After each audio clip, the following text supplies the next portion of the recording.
nami je filozof Igor Pribac.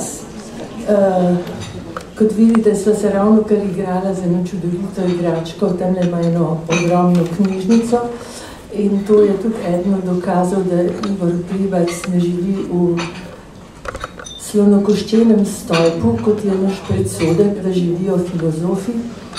Ne, filozofi živijo zelo v življenju in celo Montaigne, ki je res živel v stolpu, se je zelo aktivno udeleževal življenja. Jaz bi najprej po tem filmu imela eno vprašanje, zakaj, pravzaprav za vse, zakaj pravzaprav sta brata Taviani izbrala to Shakespearovo delo za uprizoritev v tem zaporu. Kaj je bil ta osnovni razlog?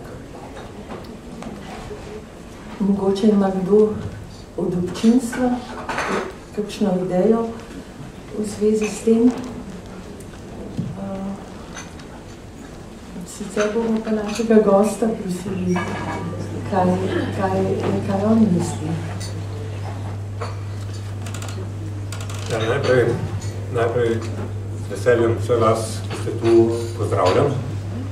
In se rad izrazil svoje zadovoljstvo, da vidim toliko obrazov, ki je videla ta, po mojem mnenju, pomemben film, ker izgrajuje moralno človeka in ker bo, kot domnevam, marsikdo med vami si ogledal celoten program, ki je obsežen v tej knjižici, kjer so sami imenitni filmi, kar govori o tem, da boste deležni marsičesa dobrega in da vas je veliko, kar me veseli. Zdaj, če odgovorim na to vprašanje, ki nam je bilo postavljeno v svojem imenu, potem bi rekel, pravzaprav bi začel z neko malce premestitvijo tega, kar je bilo vprašanje postavljeno. V resnici je pravzaprav samo deloma res, da sta brata Taviani izbrala to delo, kajti izbrala sta pravzaprav nekaj, kar je bilo že neka paketna ponudba, kajti, veste, tu sta dva režiserja, ki jo moramo upoštevati. Režiser dela, ki je uprizorjeno v zaporu, in režiser filma, ki je posnel to nastajanje te gledališke uprizoritve v zaporu. Brata Taviani sta torej ta filmska režiserja, ki se naslonita in izbereta, da bosta posnela delo gledališkega režiserja in ta je tisti, ki je v resnici, kot ste lahko tudi v filmu to videli, predlagal zapornikom, da letos, v tem letu, torej, ko so to snemali, uprizorijo Julija Cezarja Shakespearovo tragedijo. Zakaj sta brata in zakaj je tudi navsezadnje ta gledališki režiser izbral to delo? To je pa malce bolj, to je pa povsem drugo vprašanje, to je vprašanje, ki je bilo nekako postavljeno. Jaz sam imam en odgovor, ki pa pravzaprav ni preverjen v tem smislu, da bi to potem šel gledati, kaj sta brata Taviani o tem resnici rekla v svojih intervjujih, ki sta jih dajala potem, ko sta bila za ta film nagrajena. Navsezadnje sem imel priložnost o tem vsaj kratko spregovoriti z hčerko enega od obeh bratov, z hčerko, ki je tudi sama filmska režiserka in pa organizatorica enega pomembnega filmskega festivala na Eolskih otokih v Italiji in ki je povedala, da je intrigirala sama ta ideja pravzaprav, da bi posnela film, ki se dogaja v zaporu in da je ta element bil kar precej pomemben pri njeni izbiri, ampak ne pa mogoče, seveda je to ni tisti, ki odgovori na vprašanje, zakaj sta med vsemi predstavami te vrste izbrala prav Julija Cezarja. In na to vprašanje jaz imam en sam odgovor, ne more biti drug kot ta, po mojem mnenju, namreč, da je to drama, tragedija, ki še posebej nagovarja naš čas, ker ima ker govori o nekem času, ki je politično gledano podoben času, ki ga živimo danes.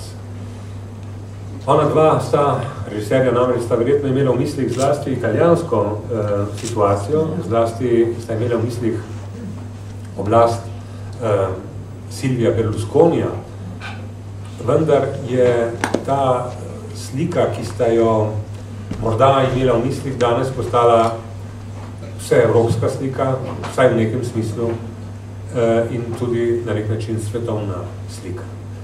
In če samo z eno oznako zdaj le to navržem, mislim, da bo priložnost v nadaljevanju to mogoče poglobiti, glede na vaše vprašanja in naš tok, kamor bo zanesla naš pogovor.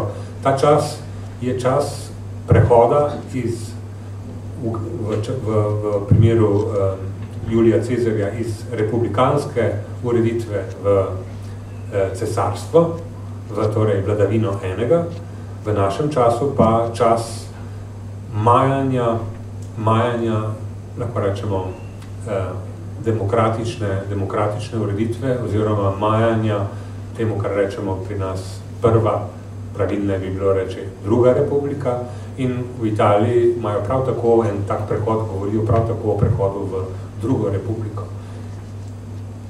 Če govorimo o prehodu iz ene republike v drugo, ene demokratične republike v drugo, govorimo o tem, da smo znotraj demokratične ureditve, ampak resen izziv celotnemu svetu je, ali se bo sploh demokracija še ohranila. To je resno vprašanje, ki se nam z vse večjo težo zastavlja iz dneva v dan. Ja, kdo kaj k temu dodal, v to smer, ker možno je pa tudi ena druga smer. Ne? Tudi jaz sem, ko sem gledala film, pravzaprav šele po enem času mi je nekako ta situacija z Berlusconijem in tako naprej, pa tudi po celi Evropi, to, kar se dogaja, ta recimo erozija demokratičnih standardov nekako, mi je šele to prišlo na misel. Jaz sem v prvi vrsti pa mislila na ta odnos med Shakespearovim besedilom in liki in med temi igralci oziroma temi zaporniki. Namreč, vsi ti ljudje pripadajo enemu svetu, iz katerega so prišli in v katerem pravzaprav niso mogli razviti ali pa niso znali ali pa niso hoteli. Skratka, lažje so postali kriminalci kot kaj drugega, kot uporablja besedo normalni meščani. Ne? In se mi je zdel ta odnos, da oni o teh problemih razmišljajo zaradi tega besedila Shakespearovega.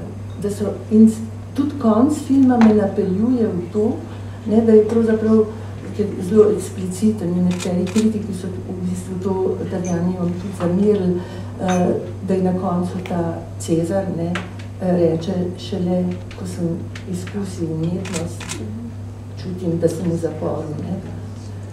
To me je v bistvu napeljalo na to misel, da je bila to osnova, bolj kot ta stvar med respubliko pa med tiranijo. No? Ja. Dejansko je tudi hčerka v pogovoru z menoj nekako napeljevala v to smer, ta emancipacijski moment, ne bi temu lahko rekli, torej ta vzgojni moment, ki ga ima gledališče za zapornike, ki so po definiciji odrezani od marsičesa, kar je nujen pogoj za duhovno življenje, se z to možnostjo, z spremembo pravil, enega najbolj strogih zaporov v Italiji, zapor, v katerem so snemali Regina Coeli, je strogo varovan zapor za najhujše prestopnike, najhujše zločince in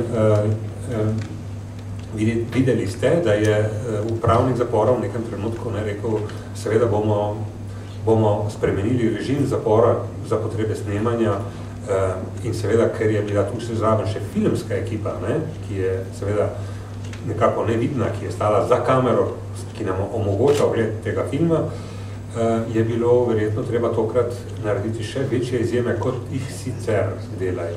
Ampak, ja, emancipacijski moment, to, da je zapornikom ta film in ta možnost nekaj dala, da jim je dala možnost odpiranja nekih verjetno psihičnih pokrajin v svojih glavah, ki so jih naredile bogatejše, morda lahko rečemo tudi bolj človečne, kot so bili poprej, je bil menda eden od motivov. Eden od motivov, pa ne samo bratov Taviani, ampak veste tudi tega gledališkega režiserja, ki je to dela iz leta v leto, ki to ni bila enkratna akcija tega režiserja, ampak on to dela vsako leto po eno predstavo in pazite, to ni edini režiser, ki to dela v italijanskih zaporih. Italijani imajo glede tega neko menda, to sem se pozanimal pač na spletu, neko daljšo tradicijo in ena od teh predstav, ki so jo priredili zaporniki, je dobila celo neko nacionalno nagrado. Verjetno ne na ravni profesionalnih gledališč, verjetno v konkurenci amaterskih gledališč, domnevam, ampak to je neka tradicija, ki je v Italiji obstaja. In če grem še naprej v tem smislu, veste, jaz vem za enega avtorja, ki je bil zapornik v italijanskih zaporih, ki je znamenit filozof, morda ga kdo celo od vas pozna, ker je gostoval tudi v Sloveniji, Antonio Negri, prevedeni sta dve njegovi knjigi, Imperij in pa, mislim, da tudi knjiga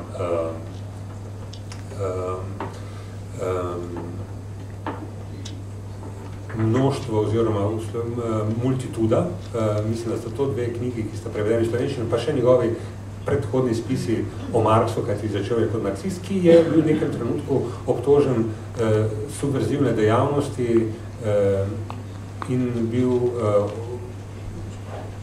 napoten v zaporu, sedel je torej v zaporu. No, v zaporu je napisal, to vam pa povem iz lastne izkušnje, ker sem to knjigo njegovo gledal, izjemno kvalitetno knjigo o avtorju iz 17. stoletja Baruchu Spinozi, knjigo, ki je tehtna in zelo citirana knjiga še danes med teoretiki in pa pri tej knjigi se mi je zelo fascinantno in frapantno to, kar bom zdaj le povedal, zaradi tega tudi to omenjam. Namreč, v tej knjigi je gospod Antonio Negri uporabil vse mogoče vire, ki jih je imel, ki so bili relevantni za tematiko, s katero se je ukvarjal. On je imel najboljše knjige o Spinozi, je imel na voljo v zaporu. In teh knjig, veste, to je bilo par 100 knjig, ne pa par 10 knjig, ki jih je citiral in evidentno uporabil. Napisal je torej knjigo v zaporu na nek način podobno, kot so ti ljudje, ki smo jih videli, uprizorili Shakespearovo besedilo in zaporski čas napolnili z nečim smiselnim, nečim, kar ima, po mojem, prevzgojno vrednost, ne pa zgolj z odštevanjem časa. Tale primerjava, mogoče me je tudi zaradi tega napeljala na to, ker se mi zdi primerjava med Julijem Cezarjem, kot ga mi iz zgodovine razumemo, in recimo avtoritarnimi primeri, ki jih doživljamo ali se pojavljajo, se mi zdi tako v bistvu nečist primerna, ker je bil Julij Cezar velik vojskovodja, pravzaprav je pripeljal rimski imperij, rimsko republiko do vrha, ampak je tam nastal je bila družba nastala korumpirana, pokvarjena, je imel preveliko podporo aristokracije in vse to in je prišlo do te zarote. Zarota sama je pa tudi problematična zadeva. Ja, mislim, da ste mi dali istočnico za to, da se malce ustavimo ob zgodovinski figuri Julija Cezarja in ob tem tranzicijskem času, kot sem se prej izrazil, ki ga Cezar Cezar nekako pooseblja in ki ga pooseblja zlasti seveda ta rečica v Italiji, Rubicon. Ko greste po avtocesti ob jadranski obali, v nekem trenutku jo prečkate, ampak nihče se ne zaveda tega, ker je to potoček, bi danes rekli, kot je mnogo katera zgodovinska reka, o kateri beremo pomembne knjige, naprimer Biblija, ki govori o reki Jordan, ko jo vidiš v živo, se ti zasmili, ker je od nje, ne vem, kakšna je bila seveda pred 2 ali več tisočletji, ampak danes je to zelo majhen, komaj tekoč vodni tok. In podobno je tudi z to reko, ampak prestopiti Rubikon je še danes tista ločnica, točka, iz katere ni povratka. In ko se je odločil Julij Cezar, da pač se vrne s svojimi četami v Rim in stopi v Rim kot zmagovalec in se pusti na nek način na pol, pa ne čisto zares obravnavati kot imperator, kot samodržec, takrat se v rimski zgodovini nekaj zalomi. Kaj se zalomi natančno? Poglejmo, samo kratko, se ne bom preveč težil, verjamem, da je tudi med vami kakšen zgodovinar, me bo še kaj popravil, mogoče upam, pravzaprav, ker do zdaj ste se obnašali zgolj kot poslušalci in poslušalke, verjamem, da je to trenutek, ko me boste mogoče kaj dopolnili. Ampak nekaj bistvenega bi pa sam rad povedal. Poglejte, Rim je velja za večno mesto, zato ker je bila država, ki se je zgradila okoli Rima, neprimerljiva s katerokoli drugo državo, ki se je zgradila v antiki na področju današnje Evrope.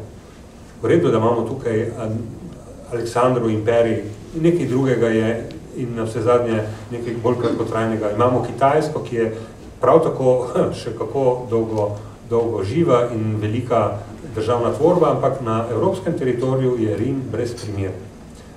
Bila je tisočletna in več in dlje trajajoča država in začela se je tam nekje okoli leta 1000 pred našim štetjem in do leta katerega 30-31 pred našim štetjem, ko se je zgodil umor Cezarja, je bila 44, se opravičujem, moja zgodovinska podkovanost je omejena, se zelo hitro pokaže, zlasti pri kakšnih letnicah, ampak to, kar bom rekel, pa drži. V začetku je bila to kraljevina in potem v nekem trenutku je pa to postala republika, Rimska republika in z umorom Cezarja smo začeli drseti najprej v eno prehodno tvorbo, na kar pa je to postal imperij, kar je pa negacija republike. Torej, republika preneha živeti. Kaj pa je republika? To je zelo pomembno vprašanje, ki ga malokrat kdo tu pri nas sploh omeni, ker nekako vsi govorimo o demokraciji. Kakšno je pravzaprav razmerje med demokracijo in republiko? To razmerje je zelo jasno. Vsaka demokratična ureditev je republikanska ureditev, obratno pa ne velja. Ni pa res, da je vsaka republika demokracija. Rim, na primer, ni bila demokracija, bila pa je republika.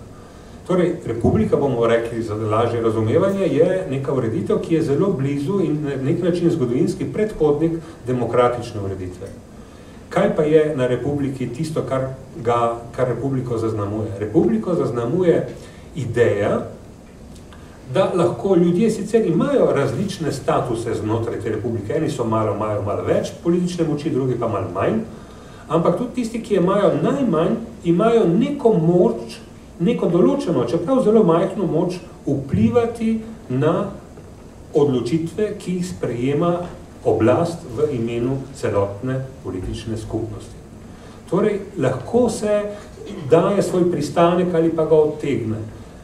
Lahko torej nekaj vpliva. In če pogledamo, kako je bila urejena Rimska republika, imela je zelo pisane različne ustanove in ena od njih je bila tudi ljudski tribun. Ljudski tribun v poznejšem času, brata Grah sta bila najbolj znana, sta zastopala ljudstvo, zelo široke sloje in sta imela moč, sta lahko nastopala v senatu, ki je bil zbor pomembnih Rimljanov, starejših pomembnih Rimljanov z veliko politično močjo in tam sta zagovarjala ideje ljudstva in če svojega pristanka nista dala, je bilo težko izpeljati to odločitev. No, za nas, ko govorimo o Juliju Cezarju, je pomembno vedeti torej to, da je diktator, kar je oznaka za Julija Cezarja, tudi v osnovi ena od rimskih republikanskih ustanov. Kaj je diktator? Diktat, veste, pomeni narek, pomeni nekdo, ki uveljavlja svojo voljo, ne, ki diktira svojo voljo, je nekdo, ki mu je senat poveril izjemno močno politično moč, tako rekoč absolutno oblast poveril, vendar samo za nek omejen čas 6 mesecev, zato da opravi neko točno določeno nalogo, naprimer, da prežene sovražnika z ozemlja republike. Potem mu te pristojnosti prenehajo in preneha biti diktator. Torej, ko govorimo o diktatorjih, bi morali imeti v mislih, da pravzaprav to ni tako zelo slabšalen pojem v osnovi, kot ga pogosto razumemo, in da ne bi smeli čisto izenačevati diktatorja, naprimer, pa despota, trinoga. Despot, trinog, nima tega pomena, ki sem ga zdajle pojasnil kot tistega, ki ga pripada diktatorju. Ne? Diktatura torej je lahko tudi nek spoštovan izraz. Mimogrede, vi verjetno vsi veste, da je Marx uporabil pojem diktatura proletariata. Ne? Pa ni bil edini, veste, ki je se hecal s tem izrazom, torej, ki se je v resnici navezoval na Rim, ne? Tudi v času izbruha nacizma je zelo pomemben nemški teoretik, ki pa je manj znan kot Marx, Karl Schmitt, imamo ga prevedenega v slovenščino, tudi uporabil pojem diktature, da kot v pozitivnem pomenu, češ parlamentarizem bi morali vreči čez krov, samo zlo nam prinaša, samo neskončno debatiranje, rabimo sposobnost odločanja v imenu vseh in zato rabimo diktatorja. Tudi on se je na to nanašal, ampak vsi so se tu nanašali pravzaprav na Rimsko republiko in na republikanizem, ki ga ta tradicija prinaša. No, točka uboja Cezarja je točka, ko se preneha ta republikanska ureditev in ko oblast dobiva en sam. Od tu naprej je šla zgodovina Rima povsem drugo pot in mislim, da je seveda za nas nekako. Se strinjam s to oceno vašo,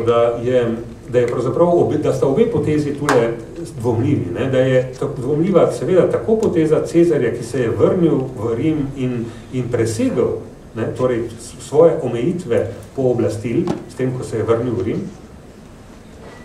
presegel, torej se postavil nad tiste, ki so mu ta pooblastila dali, ampak seveda je problematična tudi poteza, ki so se lotili zarotniki, ne, in umor torej Cezarja v senatu, ne, na tistem močnem simbolnem mestu je prav tako neka dvomljiva, moralno ali pa politično dvomljiva poteza in vemo, v resnici zdi se, kot da je bil pravzaprav smrt republike je bila na nek način neizbežna, ne ena, ne druga poteza. Ta poteza evidentno v zgodovini ni prinesla, bom rekel, vrnitve republike. Če bi Cezarja pustili pri življenju, pa bi se to tudi ne zgodilo. Tako da je v obeh primerih bila, kot kaže, republika v Rimu izgubljena. Zato, ker so se okoliščine pač spremenile. Zelo zanimiv je v tem filmu ta moment manipulacije z množico, ne? To se pravi Antonijev govor, ko najprej Bruta pozdravljajo, publika, ne, je navdušena nad umorom, in potem jih Antonij spelje, prevara, ne, in s tisto dediščino, ne, jih kupi, ne. To je gotovo en od dramskih vrhuncev, ne samo filma, ampak tudi Shakespeareovega besedila, ne. To je točka, kjer seveda imamo opraviti s tem, kar imamo tudi danes vsi pogosto na ustih, torej populizem, ne. Populizem oziroma pojem, ki ga jaz pravzaprav ne znam ločiti od populizma, ne, to je demagogija, ne. Demos ljudstvo in drugi glagol, ki je vsebovan v besedi demagogija, je pa pomeni voditi. Torej, voditi demos, vodimo ga lahko, veste, za roko ali pa za nos, ne? Ali pa biti populist, ne, sta v resnici isto pomenski besedi. To pomeni kaj? Kaj pravzaprav pomeni te dve besedi? Pomeni, da se dobrikaš, da kažeš tisti obraz, ki ga ljudje hočejo videti. Politik pač, ko je demagog, ko je populist, kaže in postavlja v ospredje tisto, kar ljudje hočejo videti in seveda hkrati s tem in istočasno s tem seveda skriva tisto, kar ljudje nočejo videti in je ljudem nevšečno.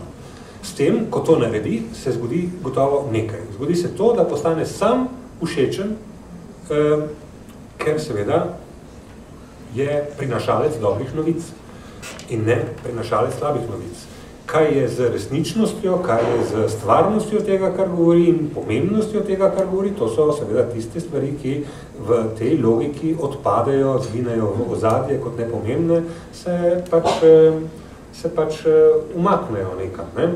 Zdaj, kakšno je moje mnenje v zvezi, rad bi povedal vsaj v enem stavku, dveh, kakšno je moje mnenje v razmerju med demokracijo in demagogijo in populizmom.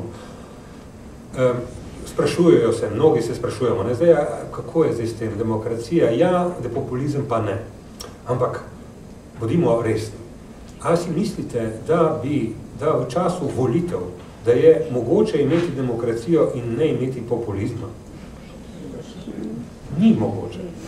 Populizem, biti všečen volivcem, je nekaj, kar je položeno v nedrja vsake demokratične ureditve. Seveda pa je, in to je drugi pogled, torej kanček ali pa seme populizma je tu z demokratično ureditvijo. Demokratična ureditev namreč pomeni, da niso izbrani na oblast ljudje, ki imajo kompetence, zato ker imajo kompetence, ker imajo šole, diplome, doktorate ali kaj podobnega, temveč zato in zgolj zato, ker so voljeni, večinsko izvoljeni od ljudi. To je tisto, kar nekoga daje, postavlja na oblast ali pa ne postavi na oblast. Doktorat, diploma, kompetenca tu sama po sebi ne šteje. Šteje kompetenca pokazati, biti privlačen, biti priljubljen za ljudi. Privlačen, mogoče ni prava beseda, gledajte, malo sem že tudi sam populist, da ne bom strog do sebe, pa bom rekel, ne, popravil se bom. Biti zaupanja vreden, biti tisti, ki ga pač ljudje hočejo videti na mestu oblasti. In to je, po mojem mnenju, pač del logike, znotraj katere se odvijajo vsake volitve. Seveda pa je, in to je drugo vprašanje,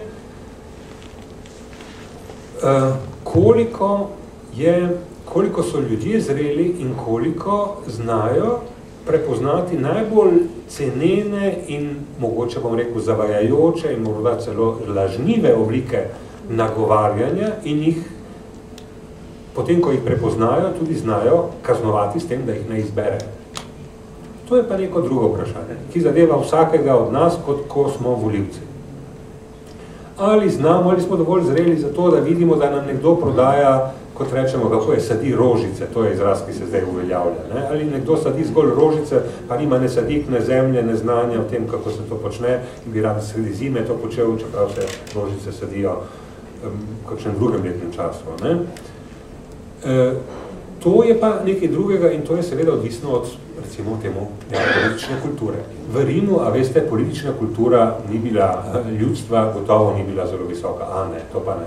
Splošno šolstvo je izum 18. stoletja in prodajal si lahko marsikaj verjetno takrat. Mimo grede, spomnil vas bom na en prizor, ki nima zveze z tako visoko literaturo, kot je ta, o katerih danes govorimo, niti ne s tako, po mojem mnenju, tako visoko filmografijo, kot je ta, o katerih danes govorimo, ampak pa s nekim filmom, ki ga, po mojem mnenju, marsikdo med vami videl.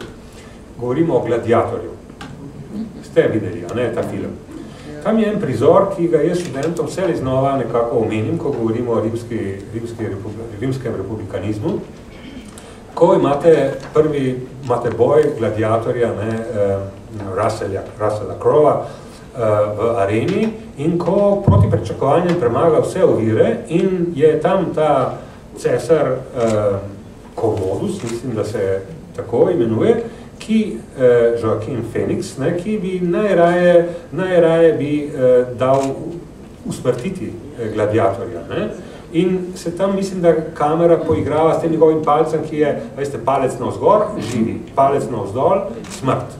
Ne. In ta palec tam drhti, roka vodoravno in se obrača navzdol, ampak ljudje, ki se udeležujejo kruha in iger, a veste, kruha in iger, ne, se udeležujejo gladiatorskih bojev, se tam navdušujejo nad tem gladiatorjem, nad njegovim pogumom, nad njegovo srčnostjo in uspešnostjo bojev, ga hočejo še videti, očitno, ker, a veste, špektakel nikoli ne umre, morate ga ohraniti živega, če ga hočete še zabavati, ne, v tem resničnostnem šovu antike, a ne, bojev za življenje in smrt.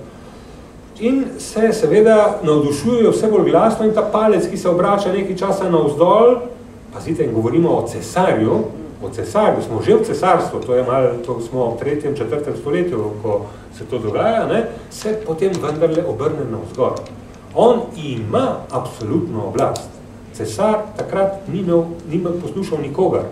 Lahko je dal zažgati Rim ali karkoli se mu je že zakotelo, ker je Cezar je že davno preteklost, ampak v resnici ga obrne navzgor, zato ker vendarle nima toliko oblasti, da bi se lahko postavil po robu nasproti, popolnoma nasproti volji tolikšnega števila ljudi, kot je bilo takrat v rimskem amfiteatru. Ne? Govorimo torej o celotnem rimskem plebsu, ne? Celotnem preprostem ljudstvu. Ni imel v tem moči. Ljudstvo je moral tudi on upoštevati. Kajti v resnici nobena oblast, ki ne uživa relativno visoke stopnje zaupanja tistih, ki morajo to oblast upoštevati, ne more obstati. Vsaka oblast obstane le, če imamo notranje zaupanje v to oblast, če oblast razglasimo za našo oblast. Če pa mora oblast za to, da to doseže, uporabiti veliko količino nasilja, se njena moč manjša in v resnici je na poti tega, da se tudi povsem izliči. Ja, oblast potrebuje tiste, ki jo trpijo, ne? Oblast potrebuje tiste, ki so jo pripravljeni prenašati oziroma jo imeti za svojo. Ja. Ko ste omenili te gladiatorske igre in to v času, ko se je vrnil Julij Cezar v Rim, namreč to povem, ker imam pravzaprav občutek, da mi nismo sposobni, naša civilizacija, misliti nekih drugih obdobij. Da jih nismo sposobni z našim predstavnim svetom. Ta podatek, no, ko sem prebrala, sem o tem razmišljala, da je ob vrnitvi Julij Cezar, da so prizorili igre in sicer med dvema nasprotujočima si vojskama ujetnikov. Bitke do konca, do smrti, 2000 vojakov na vsaki strani, 200 konj in 20 slonov. Bitka do konca. Kot rečemo, resničnostni šov tedanje dobe. Vse, veste, v resničnostni šovih se ne pobijajo, ampak je zelo resen boj, pa je za tiste nagrade, ki na koncu za udeležence pomenijo za tistega, ki pač to dobi, pomeni resno priložnost v življenju. In v ozadju so pa seveda druge bitke za televizijsko gledanost, ki pomeni službe za toliko in toliko zaposlenih na televizijah, za telefonske impulze, teh, ki glasujejo, od katerega živijo telefonske kompanije. To je industrija, ki je samo, lahko rečemo, na nek način civilizirana v tem smislu, da ne teče kri, ki je takrat tekla in da se ne izgubljajo življenja neposredno, ampak je po svoji krutosti na nek način primerljiva, po mojem mnenju. Ja, kaj je pravzaprav v nas, v ljudeh, v demosu, no? Kaj je v nas, da tako uživamo v trpljenju drugih, ne? Ja, če pogledamo, kaj in Veste, ne bo šlo, če bomo rekli, mi pa ne sodimo v to, mi ne govorimo o sebi, govorimo samo o drugih. V resnici, jaz bom prvi priznal, da nisem imun na te mehanizme, o katerih zdaj govorim. To, da nisem imun, sicer ne pomeni, da jim nasedem mogoče čisto vsakič, ampak pravim, nimam neprebojnega jopiča, ker smo pač ljudje v resnici očitno bitja, ki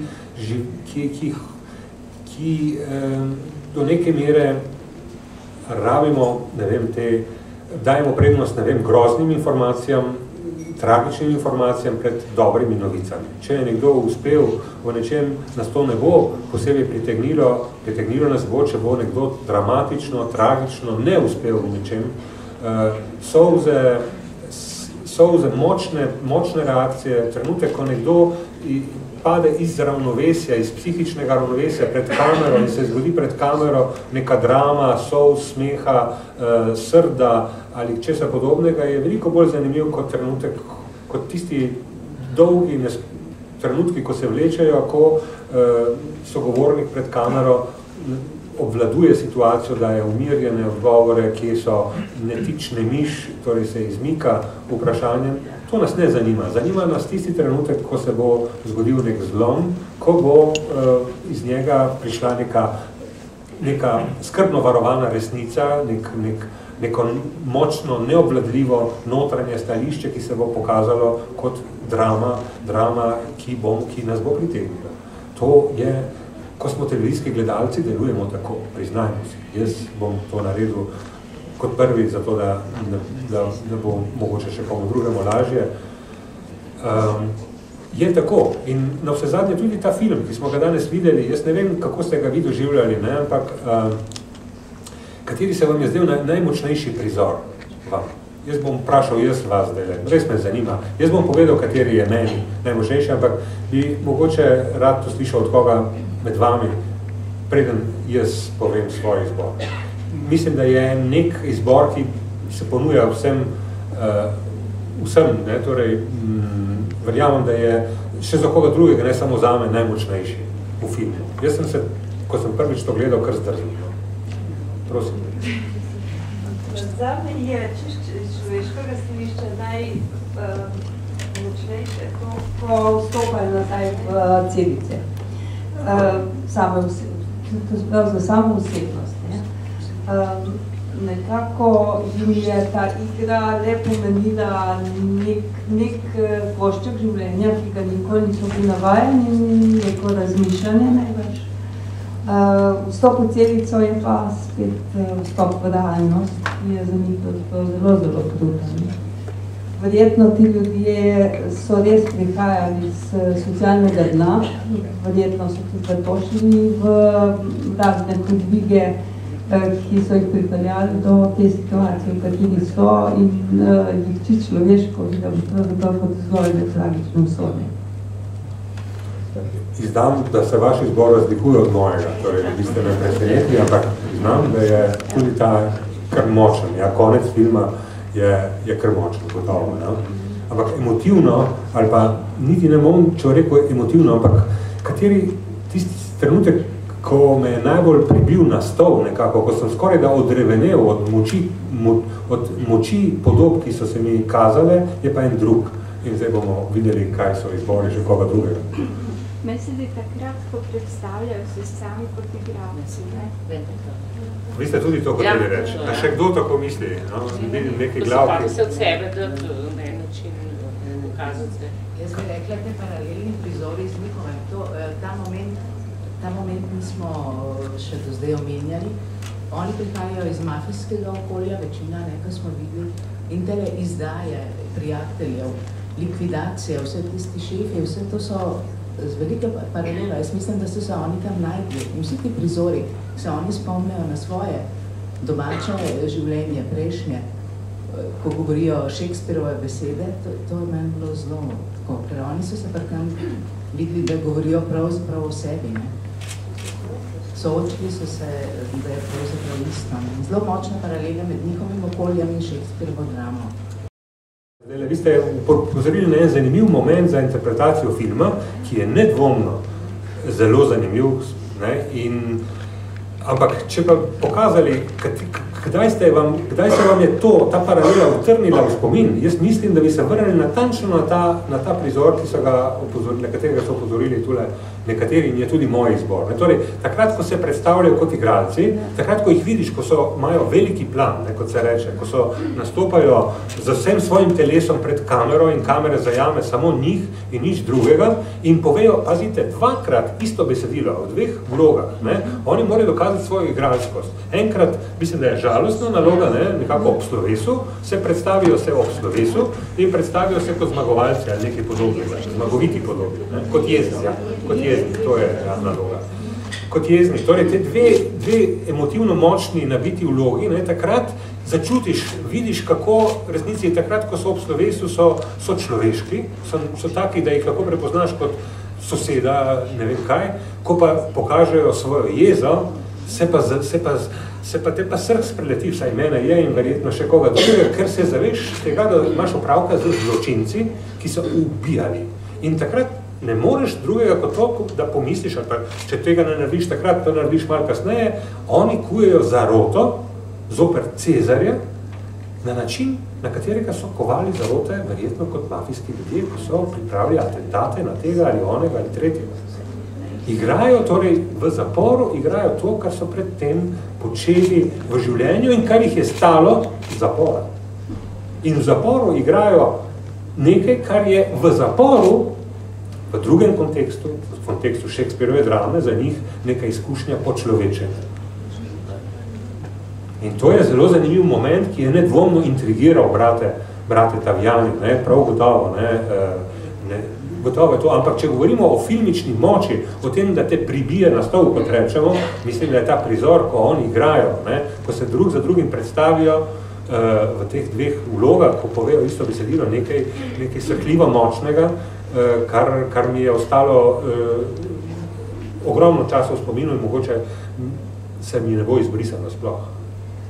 Jaz bi se na to navezala, ravno to, jaz sem imela pa cel film, ne vem, no, sem mogoče preobčutljiva bila, skozi strah in občutek, da se bodo te zaporniki izkazali te svoji prvobitni, mislim, v tej svoji negativni luči in da bodo nekaj hudega naredili.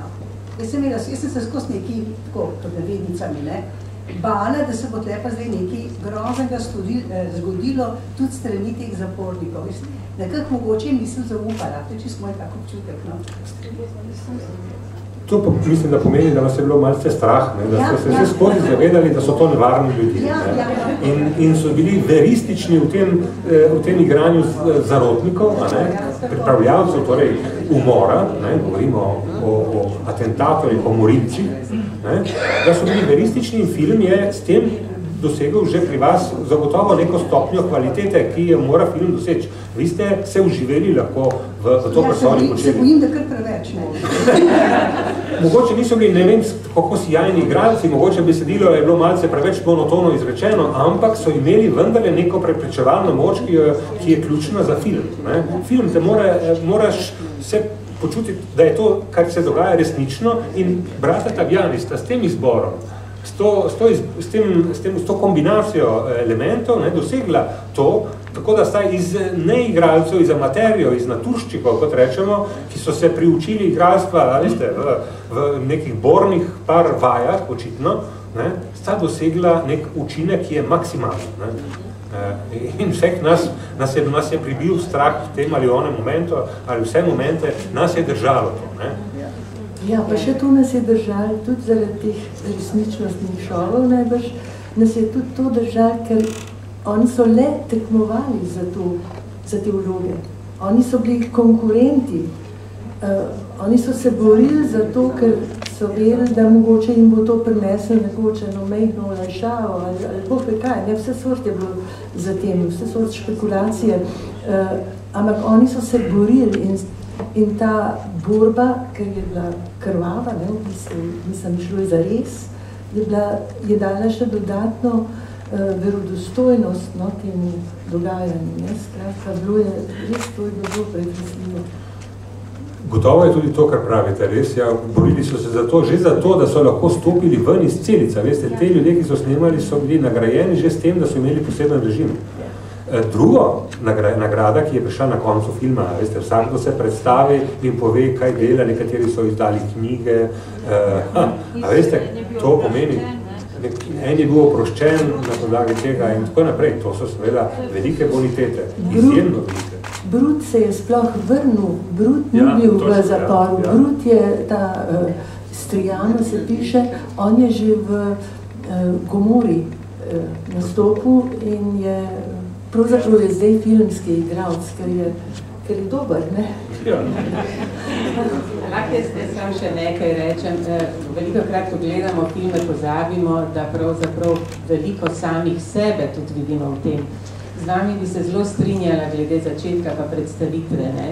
Ampak tisto, kar je mene pretreslo, je to, kako so bili naravni pa pristni v tistem žalostnem delu, ne? Kar pomeni, da vsi ljudje imamo najmanj ti dve plati. In ko so se v jezi predstavljali, a se je lahko kdo med nami tudi zagledal vase, ko nas kaj zares razjezi, a zmoremo tudi mi biti takšni. Spregovori nekaj skozi nas, kar ne bi radi, ampak to vsi imamo. In tisto, česar pa sem jaz pogrešala v tem filmu, kar mi je manjkalo, mogoče tudi zaradi neke poklicne deformiranosti, malo več psihologije. Tu so se strašne stvari morali dogajati na vajah, ko so vadili, ko so se pripravljali in potem, ko so bili izven teh ur. Ravno zaradi tega podoživljanja, ne? Ravno zaradi tega uživljanja, ker so doživljali uvide, na katere niso bili pripravljeni. Ne? No, to. Predvsem sem to želela reči, da je fajn, da bi se spomnili, da smo vsi ljudje in da zaznamo tudi to nežno in mehko noto tudi v teh kriminalcih, ki so doživljenjsko obsojeni. Prizor, ki študira vlogo, pride do enega stavka, v katerem prav, se to je pa on tako rekel, pa ni pozdočil razvidel. Se ne svoje izkušnje potegne en pogovor z nekom, ki ga je verjetno on ali bil, ali poškodoval, kar zdrzne se, ne, in prav, on je ravno tako rekel. A res to mi je pa ušlo? Vam je ušlo? Ja, mene pa to zelo. Jaz sem hvala reči, da me je ravno ta prizor, ko on ni mogel več naprej igrati, ne, ker je rekel režiser, vzabil besedilo, ne, se on spomne tega stavka, da je treba vzeti srce, ne, da bi se odprlo telo, mislim, da je tak stavek. Ne. In je rekel, da je on to slišal ob tisti situaciji, ko sta prodajala cigarete vsak na eni strani ulice in očitno prišlo do enega osebnega konflikta. Kako ubiti nekoga, ne da bi ga ubil. Ja. To je prav ta stavek in to se jaz gospod, če bi se preoglasila, bi rekla, da je mene najbolj ta prizor, v bistvu, cel prizor, se poigrajo naprej. Sam vzeti, ne srca, ne? Ja, brez srca, ja, nekaj takega, no, v glavnem, treba še enkrat pogledati.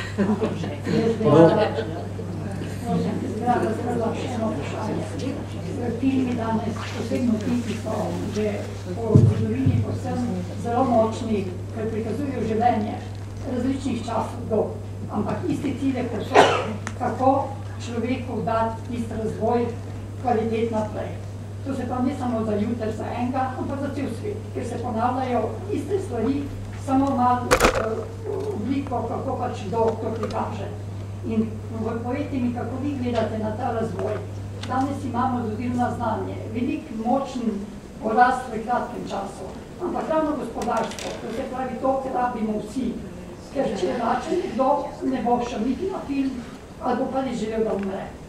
Kako vi gledate to normalno tehnologijo, ki tako razčlanjuje cel svet na najbolj bogate pa največje reveže? To razslojevanje ima zelo veliko težo, ne samo za vojne, te bojo vedne, ne za to, da planet več te masi ljudi ne prinese. Vsaki načinom življenja sigurno ne. Ampak ravno tako močni fanatiki, normalno, ni to masa, so tiste peščice, ki vodijo, so pa na drugi strani te proklete religije, ki so izgubile svoje jedro. In posebno ta Italija, ki poznamo zgodovino, to je najbližnja soseda naša. ki je zelo močno živela na tej močni katolicizmu kot Evropa. Zakaj je ravno tukaj to močno podzemlje, povezano z Južno Ameriko? Zdaj, če gledamo Daljni vzhod, Kitajsko in Rusijo, da ne govorim, kako vi gledate ne samo za jutri, ta premik človeške mentalitete, mislim, možganov in duhovnosti za naprej? To so pa težka, zelo težka vprašanja, ampak imamo filozofa, bo mogoče kaj nam odgovori. Ja. Glejte, postavili ste res marsikaj ste vrli v koš. To v Italiji bom spustil, ker je to, zdi se, manj pomemben plat vašega vprašanja. Torej, vprašanja, ki so vezane na italijansko identiteto in pomen te identitete v svetu, s tem povezane katolicizma, mogoče to vendarle ni jedro vašega vprašanja. Vašega vprašanja, jedro tega, kar ste me vprašali, čeprav razumem, je v resnici, kaj so ključna sporočila, ki bi jih morali izreči svetu in samem v sebi, zato da bi pravzaprav ne samo mi, ampak naši otroci in otroci naših otrok živeli življenje, ki bo dostojanstveno, ki bo človeka vredno, ki bo kvalitetno, po možnosti kvalitetnejše kot naše, ne pa manj kvalitetno. To razumem kot jedro in na to bom skušal zelo kratko odgovoriti. Meni se zdi to vprašanje absolutno pomembno in s tem vprašanjem se ukvarjam in v mojih, bom rekel, veliko nas je, vedno več nas je, ki se s temi vprašanji ukvarjamo in ena od stvari je tu ta, da pravzaprav svet, v katerega gremo, je vedno bolj povezan svet, vedno na nek način manjši svet in da je to svet, v katerem je vedno manj smiselno misliti sebe kot pripadnika neke relativno majhne državice znotraj tega sveta, in še manj je smiselno se obnašati, kot da ta državica, kot da meje te državice so meje nekega absolutne meje, ki nas, kako bi rekel, povsem ločijo od tega, kar je onkraj teh in ljudi, ki so onkraj teh meja. Ta svet zahteva skupne odgovore. Ta svet kliče po njem, oziroma jaz mislim, da če ne bo do teh odgovorov prišlo in če ti odgovori ne bodo ustrezni odgovori, ustrezni so samo taki, ki so sprejeti na ravni celotnega sveta, bo ta svet šel po zlu, kot že hodi, če mene vprašate, samo vprašanje tega, kje točno na tej itinerariju zla smo ali poslabševanja sveta smo že. Upamo, da smo še na tisti točki, ko so te negativne spremembe, mislim predvsem ekološke spremembe, še reverzibilne. Ampak ni to samo po sebi umevno. Lahko, da smo že tudi onkraj te točke in so spremembe že irreverzibilne, nepovratne.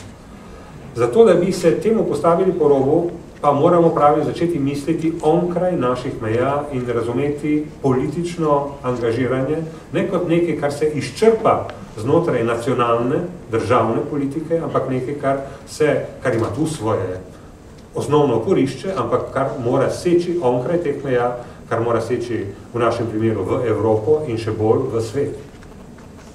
V resnici je, po mojem mnenju, napočil čas, skrajni čas, bom jaz rekel, žal, tu nimam konsenza, mnogih, verjamem, da tudi ne med vami, ampak žal tudi nasploh ne, da bi cel svet začel misliti o sebi kot o eni republiki. Kot o eni republiki, ker je to osnova za to, da bi reševali take vprašanja, kot so, naprimer, tako banalno vprašanje, kot so televizijske in razne frekvence, ki jih podeljuje države in ki postajajo vedno bolj nevidna mreža, v katero smo vsi potopljeni, ampak tudi bolj usodno vprašanje seveda ekologije, ki so zdaj, veste, zakaj izlov zakaj kiti, tune izumirajo, zakaj kupujemo na ribarnici vedno manjše ribe. Zato, ker so morje lastnina, nikogaršnja lastnina, na kateri lahko vsi krademo, ne da bi bili kaznovani. Ampak, če bi bili pa vsi, ena država, bi se pa zmenili, zato da bi tiste, ki to delajo, vendarle omejili. Ne moramo reševati ne kot državljani Slovenije, niti ne se bojim kot državljani Evrope. Morali bi jih začeti reševati kot državljani sveta, svetovne republike. In brez te brez te finančne kupole mi ne moremo, bom rekel, vzpostaviti nekega režima življenja, ki bi bil bistveno drugačen, kjer bi bila, kot vi pravite, ki bi bil bolj naklonjen temu, da bi bile razlike, premoženjske razlike med ljudmi manjše. Ta finančna kupola je tisto, kar nobena država, ki obstaja v tem trenutku na svetu, v tem trenutku ne more zagrabiti in si podrediti, ker je nadnacionalna in obvladuje vse posamezne države. Tudi največje. Kaj šele manjše. In to je tisto, kar bi bilo potrebno spraviti v politične okvire, omejiti, zamejiti, postaviti politično kontrolo nad tem. Tega pa v tem trenutku nobena država ne zmore, ampak v tem trenutku seveda moramo staviti, ne vem, na take inštitucije, kot je OZN in seveda tudi Evropska unija. Evropska unija, ki žal nima moči, da bi se ukvarjala s svetom, se preveč ukvarja sama sabo, ker se ne more rešiti, ukvarja se samo sabo pa zato, ker se je doslej premalo ukvarjala s svetom in se premalo ukvarjala s finančnimi lobiji, ki so ji stopili na glavo in jo obvladujejo, žal. Ne? To je moja osnovna nekako diagnoza, če hočete. Torej, če se vrnem ključnemu, republika, rekel sem. Uporabil sem izraz, ki sem ga že uporabil danes in katerega pomen nekako nam malce uhaja, dobro, prej sem ga vendarle svoj osnovni pomen sem ga dodal in za katerega se bojim, da ga zgubljamo. Torej, zgubljamo realno republiko, kolikor nam vlada finančni kapital, mi morda nismo več republika. Mi si mislimo, da odločamo o naši usodi, ampak v resnici je to vedno manj res. Zato, ker so finančni primeži vedno bolj daviteljski in mi ne moremo izbirati veste, politik, katerikoli pride na oblast, ima zelo male margine svojega odločanja. Ne more odločati, ker so meje finančne vzdržnosti njegovih odločitev tako zelo ozko postavljene. Tega je vedno več in proti temu se težko boriš, če ne razmišljaš radikalno, kot sem to zdaj postavil jaz. Torej, republika, še enkrat. Poglejte, republika je torej beseda, ki je v ozadju tudi tega filma, ampak ta film to naredi, veste, še na en način. Ne? Zdaj se bom vrnil iz te, malce bom zamešal stvari, vrnil se bom spet k filmičnosti filma, iz tega realno svetnega vprašanja, za katerega se vam zahvaljujem, da ste mi ga ponudili, ker je na nek način povezan s filmom. Mislim, da vendarle brata Taviani, ko opozarjata na ta dogodek, na ta ključen dogodek v zgodovini Rima, vendarle dajeta nek močen povod za to, da se vsi zamislimo nad usodo sveta, ne nad usodo samo Slovenije ali Italije ali drugih držav, v katerih bomo gledali ta film, ampak usoda sveta. Mi bi morali začeti o svetu misliti kot o eni enotni politični skupnosti. Naše usode so povezane, čeprav imamo tudi drugačne impulze, ampak v resnici so v nekem bistvenem smislu povezane. Če ne bo več življenjskih pogojev, tudi tisti najbogatejši bodo imeli samo možno samo nekega majhnega podaljševanja svojih umetnih, dobro preplačanih, malo boljših življenjskih pogojev, ampak v resnici to bo zelo kratkotrajna politika. Če bo se dvignila temperatura na zemlji, bomo vsi gagali. Moji otroci, vaši otroci, vnuki bodo se spraševali nekega dne, kaj ste počeli vi v tej dilemi. Na kateri strani ste bili? Ste bili del problema ali ste bili del rešitve?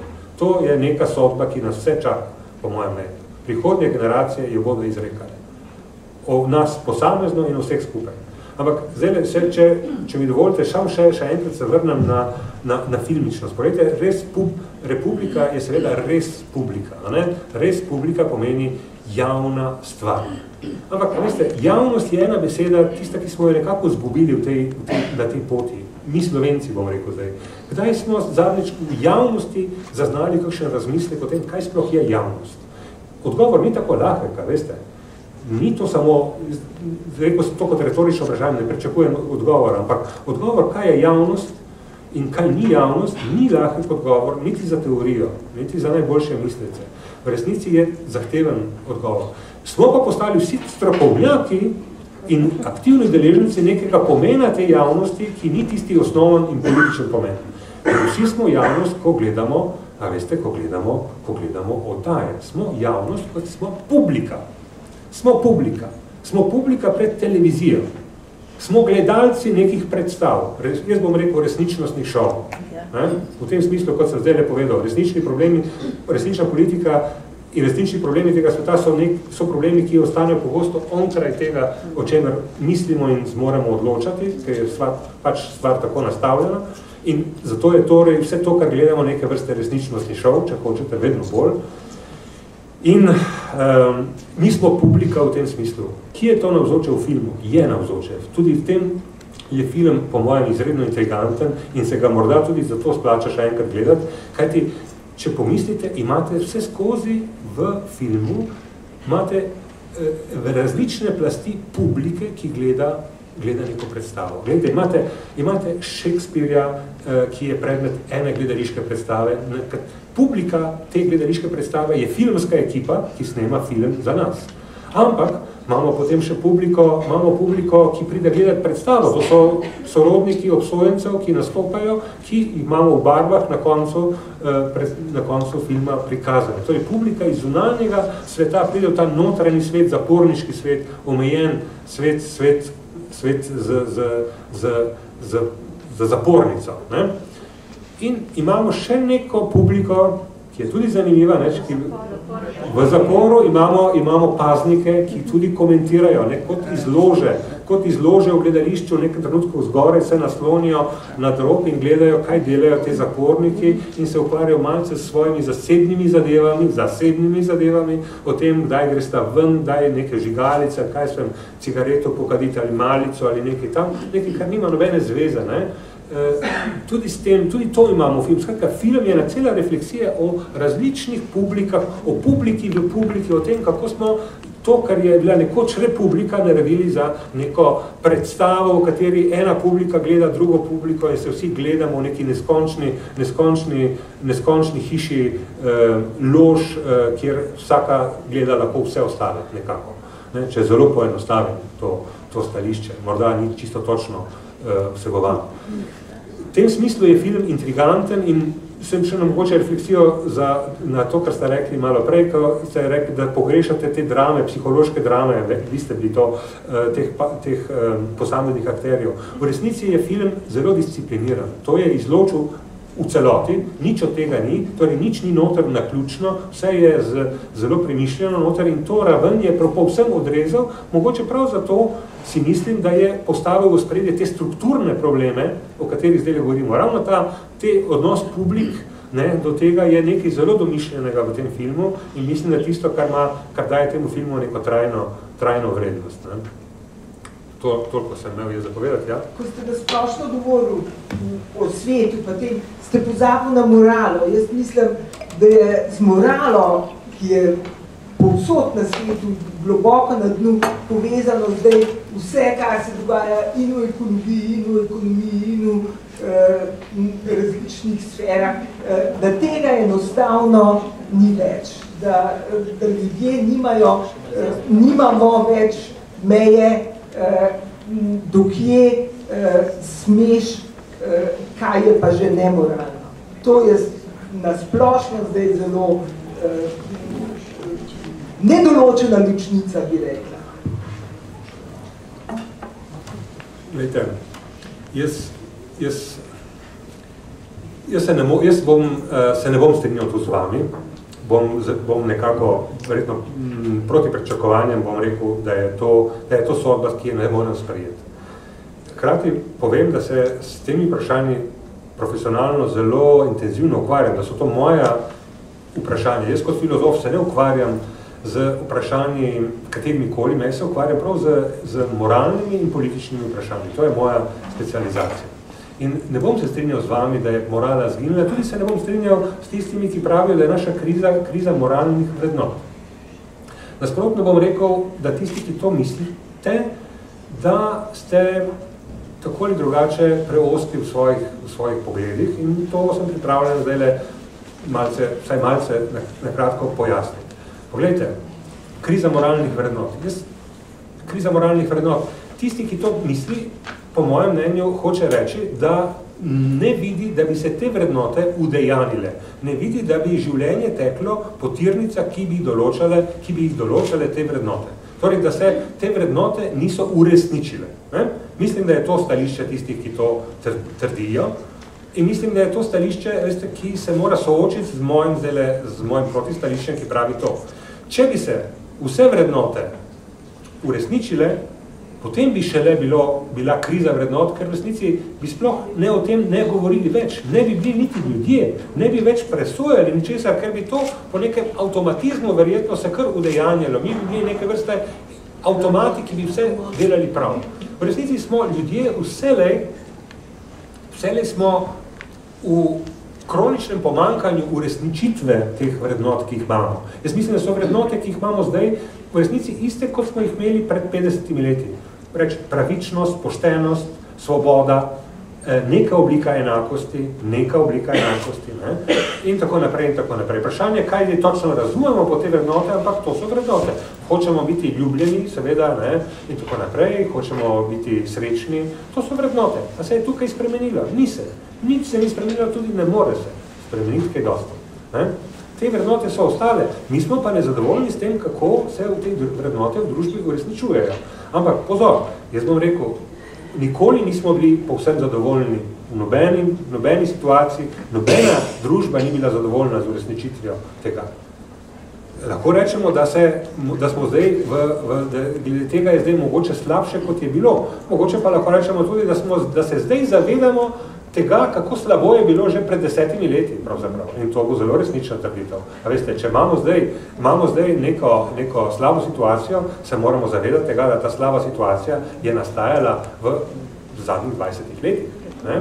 Da smo imeli nek pregled na tem, kje smo bili pred 20 leti, smo vedeli, kje smo, ampak če smo od takrat prišli sem in če zdaj mislimo, da smo v neki moralni krizi, nam intelekt pravi, da se moramo priznati to, da je ta kriza v resnici nastajala v teh 20 letih. In da je nastajala v času, ko nismo rekli, da smo v moralni krizi. Nasprotno, da je nastajala v času, ko se nam je zdelo, da gre vse lepo in prav. Da lahko celo naša vesla iz barke potegnemo iz morja, potegnemo v barko in se malce takole naslonimo nazaj, ker gre vse po najboljši način. Torej, da lahko rečemo, ni nam treba veslati, ker gremo lahko z tokom. In to smo počeli, bolj ali manj vsi. Vsa čast izjemam, kolikor so izjeme, ampak mislim, da smo v to pot nekako zagrizli vsi. Zdaj se zbujamo iz nekih lepih sanj, ugotavljamo, da so bile iluzija, ki smo si jo deloma namislili mi sami, in zdaj govorimo o moralni krizi in tako naprej in tako dalje. V resnici, seveda, si moramo priznati, spet bom rekel nekaj nepopularnega, nepopulističnega, da je en del vsaj tega nezadovoljstva, ki ga kažemo do naših politikov, upirjen pravzaprav na nas, ki smo te politike postavili. In na nas, ki smo jih tolerirali, ki smo jih celo hvalili, ki smo bili zadovoljni z njimi, ki smo rekli, ok, naj se politiki ukvarjajo s politiko, mi se bomo z našim življenjem, ni se nam treba več s politiko. Nismo se obnašali kot državljani, kajti obnašati se kot državljani pomeni razumeti državo kot svojo in ne prepustiti, da se politiko, torej z vodenjem države, ukvarjajo neki posebni ljudje, neka posebna kasta ljudi. Mi smo tisti, ki jih nadzorujemo, mi smo tisti, ki jim gledamo pod prste, mi tisti, ki gledamo, ali delajo prav ali ne, ali imajo čiste roke ali ne. In tega nismo počeli, ker smo se tudi mi verjetno vsak v svojem malem ukvarjali z našimi malimi posli, z našim malim višanjem osebnega standarda ali kaj že, ne? In smo rekli, dobro, dokler mi lahko na naši mali ravni višamo naš osebni standard, naj pa to oni počnejo na malo večji ravni, vse to izide nekako. Ta posel smo kupili kolektivno in se ne umešavali v grde novice, ki smo jih dobivali. Pa se so nam novinari nekajkrat povedali, izrinjajo male delničarje, to je v resnici neka prevara vsega skupaj in tako naprej. Pa nismo reagirali, a smo se kaj zgražali, kdo se kaj zgražal? Nekaj malega že, ampak nič resnega ne. Zdaj pa bi radi linčali politike za to, kar so napravili. V redu, lahko to naredimo, ampak mislim, da se je pošteno spet, da si priznamo to, kar sem rekel prej. Zavedati se treba tega, da smo deloma v ozadju vsega tega tudi mi sami. No, jaz mogoče nisem previdno tega postavila. Jaz sem mislim, da predvsem, da je 100 let, recimo, že se dogajajo stvari, ki jih toleriramo, kot da so moralne, čeprav vemo, da niso. In da je ekologija šla tako daleč, da je kapitalizem lahko šel tako daleč, da se niso vrednote enakosti, ampak pravičnosti med ljudmi nekako upoštevale, ampak da zdaj je pa res že čas, da se nekam obrnemo. Ja, priložnost imamo vsak dan, da to naredimo s svojimi malimi in svojimi velikimi izbirami. In jaz bom vesel tega, če bom videl, da se ljudje opredeljujejo do vseh teh vprašanj, ki so odprta in da se te glasovi slišijo v medijih in da jih sporočamo drug drugem. Kdor ima odgovore na odprta vprašanja, mislim, da ima danes več kot kdajkoli poprej ali pa v zadnjih 20 letih odprta ušesa ljudi, ki so pripravljeni te odgovore tudi poslušati. Jaz sem zelo vesela, da smo od tega filma prišli daleč, da smo prišli na Svetovno republiko in se vrnili k nam samim. Mislim, da zdaj ne moremo. Hvala za to, da ste bili dolgo z nama. Hvala gospodu profesorju. Hvala vam za povabilo in hvala za sjajni izdelji, ki ste bili z vami.